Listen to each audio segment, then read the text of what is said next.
ओम श्री परमात्मने नमः। आज हम गीता के तीसरे अध्याय के श्लोक संख्या 4 का अर्थ सहित श्रवण करेंगे। न कर्मणाम अनारंभात नैष्कर्म्यम पुरुषो अश्नुते न च संन्यसनादेव सिद्धिम समाधि गच्छति। अर्थात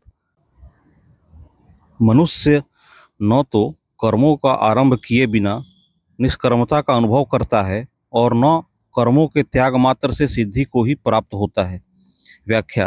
कर्मयोग में कर्म करना अत्यंत आवश्यक है, कारण कि निष्काम भाव से कर्म करने पर ही कर्मयोगी की सिद्धि होती है। यह सिद्धि मनुष्य को कर्म किए बिना नहीं मिल सकती। मनुष्य के अंतःकरण में कर्म करने का जो वेग विद्यमान रहता है, उसे शांत करने के लिए कामना का त्याग करके कर्तव्य कर्म करना आवश्यक है। कामना रखकर कर्म करने पर यह वेग मिटता नहीं, प्रत्युत बढ़ता है। निष्कर्म्य अश्नुते पदों का आशय है कि कर्मयोग का आचरण करने वाला मनुष्य कर्मों को करते हुए ही निष्कर्मता को प्राप्त होता है। जिस स्थिति में मनुष्य के कर्म अकर्म हो जाते हैं, अर्थात बंधन कारक नहीं होते, उस स्थिति को निष्कर्मता कहते हैं। कामना से रहित होकर किए गए कर्मों में फल देने की शक्ति का उसी प्रकार सर्वथा अभाव हो जाता है, जिस प्रकार बीज को भूनने या उबालने पर उनमें पुनः अंकुर देने की शक्ति सर्वथा नष्ट हो जाती है। अतः निष्काम मनुष्य के कर्मों में पुनः जन्म मरण के चक्र में घुमाने की शक्ति नहीं रहती। कामना का त्याग तभी हो सकता है जब सभी कर्म दूसरों की सेवा के लिए किए जाएं, अपने लिए नहीं। कारण कि कर्म मात्र का संबंध संसार से है और अपना स्वरूप का संबंध परमात्मा से है। अपने साथ कर्म का संबंध है ही नहीं, इसलिए जब तक अपने लिए कर्म करेंगे तब तक कामना का त्याग नहीं होगा, और जब तक कामना का त्याग नहीं होगा तब तक निष्कर्मता की प्राप्ति नहीं होगी। इस श्लोक के पूर्वार्ध में भगवान ने कर्मयोग की दृष्टि से कहा कि कर्मों का आरंभ किए बिना कर्मयोगी को निष्कर्मता की प्राप्ति नहीं होती। अब श्लोक के उत्तरार्ध में सांख्य योग की दृष्टि से कहते हैं कि केवल कर्मों का स्वरूप से त्याग कर देने से सांख्य योगी को सिद्धि अर्थात निष्कर्मता की प्राप्ति नहीं होती। सिद्धि की प्राप्ति के लिए उसे कर्तापन, अहमता का त्याग करना आवश्यक है। अतः सांख्य योगी के लिए कर्मों का स्वरूप से त्याग करना मुख्य नहीं है, प्रत्युत अहमता का त्याग ही मुख्य है। मार्मिक बात।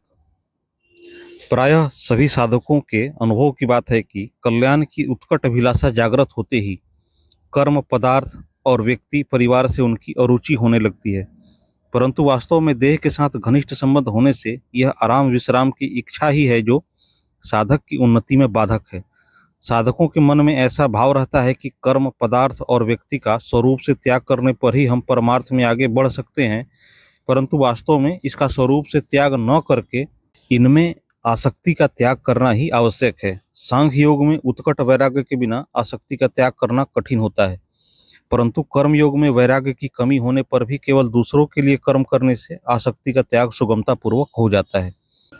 गीता ने एकांत में रहकर साधन करने का भी आदर किया है, परंतु एकांत में सात्विक पुरुष तो साधन भजन में अपना समय बिताता है, पर राजस पुरुष संकल्प विकल्प में, तामस पुरुष निद्रा आलस्य प्रमाद में अपना समय बिताता है, जो पतन करने वाला है। इसलिए साधक की रुचि तो एकांत की ही रहनी चाहिए, अर्थात सांसारिक कर्मों का त्याग करके परमार्थिक कार्य करने में ही उसकी प्रवृत्ति रहनी चाहिए। परंतु कर्तव्य रूप से जो कर्म सामने आ जाए उसको वह तत्परता पूर्वक करे। उस कर्म में उसका राग नहीं होना चाहिए। राग न तो जन समुदाय में होना चाहिए और न अकर्मण्यता में ही। कहीं भी राग न रहने से साधक का बहुत जल्दी कल्याण हो जाता है। वास्तव में शरीर को एकांत में ले जाने को ही एकांत मान लेना भूल है, क्योंकि शरीर संसार का ही अंश है। अतः शरीर से संबंध विच्छेद होना अर्थात उसमें अहमता ममता न रहना ही वास्तविक एकांत है। परिशिष्ट भाव। जो अपना है, अपने में है और अभी है, उस तत्व की प्राप्ति कुछ करने से नहीं होती, क्योंकि उसकी अप्राप्ति कभी होती ही नहीं। हम कुछ करेंगे तब प्राप्ति होगी। यह भाव देहाभिमान को पुष्ट करने वाला है। प्रत्येक क्रिया का आरंभ और अंत होता है, अतः क्रिया करने से उसकी प्राप्ति होगी जो विद्यमान नहीं है। परंतु प्रकृति के साथ संबंध होने के कारण प्रत्येक प्राणी में क्रिया का वेग रहता है, जो उसको क्रिया रहित नहीं होने देता।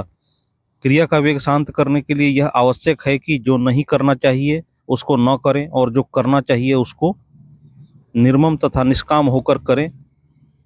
अपने लिए कुछ न करें, प्रत्युत दूसरे के लिए दूसरे के हित के लिए ही करें। अपने लिए करने से क्रिया का वेग कभी समाप्त नहीं होगा, क्योंकि अपना स्वरूप नित्य है और कर्म अनित्य।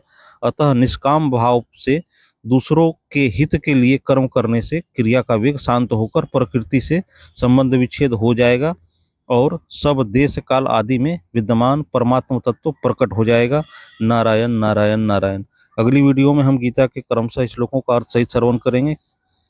कृपया इस चैनल को सब्सक्राइब कर ले ताकि कोई भी वीडियो मिस ना हो, और यदि वीडियो अच्छी लगी हो तो लाइक करना ना भूलें। जय श्री कृष्ण।